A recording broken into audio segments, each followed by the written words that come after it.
Good morning mga tol. Yan, nagluto po tayo ngayong umaga ng paksiw na galunggong. Yan, pagkatapos po natin paksiwin, siyempre, mas masarap kung ipiprito natin yan.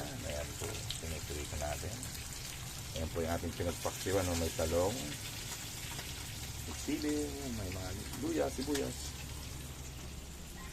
Yan na po ang ating finished product na pritong galunggong. Pinaksiw po muna natin bago natin pinirito. Ayan po po. Ayan. Madaming galunggong. Siyempre, lagyan natin yan ng talong. Yan po ang ating talong. Masarap na talong. Yan po ang ating almusal sa umagang ito, mga tol.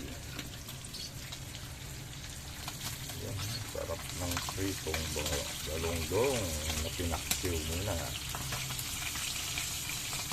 Siyempre,